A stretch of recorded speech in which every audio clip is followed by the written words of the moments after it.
This is a 5-minute update.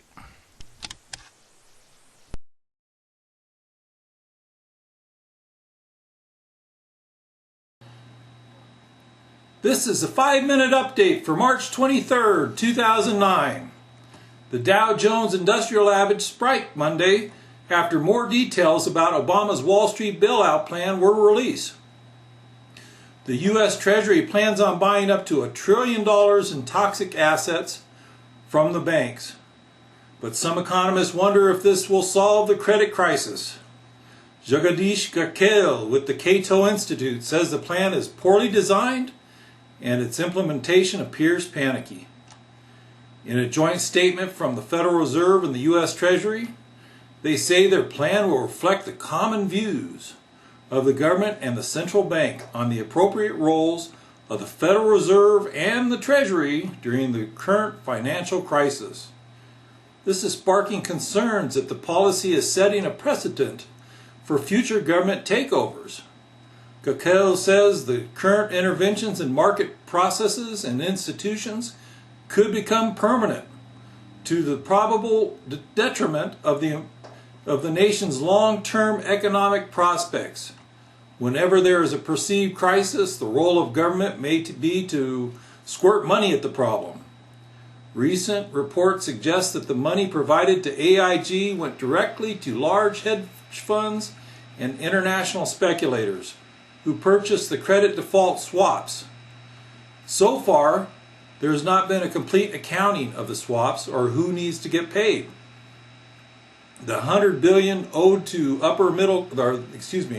the $100 million, or the hundreds of millions, not billions, owed to the upper middle class employees at AIG has become a red herring to divert attention from the trillions of dollars being funneled to the swap speculators. Wall Street investors are buying the good news with the Dow jumping 497 points to 7,775.86. There were nearly 516,000 Dow shares traded on Monday, where the average for the past 30 days was just 452,000. This program is better for investors than the TARP program.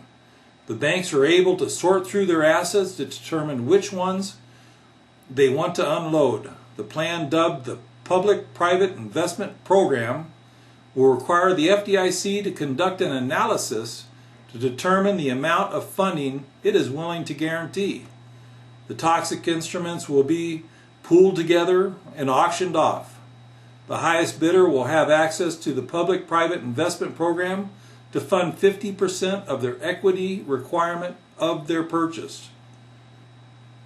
If the seller agrees to the purchase price, the buyer will receive financing by issuing the debt guaranteed by the the FDIC. The FDIC guaranteed debt will be collateralized by the purchase assets, and the FDIC will receive a fee in return for its guarantee. Gold and silver fell slightly on the COMEX Monday, but oil and natural gas were higher. May light sweet crude oil futures closed at $53.80 a barrel. This has been a 5-minute update. Remember to subscribe to our videos. Remember to subscribe to our YouTube channel.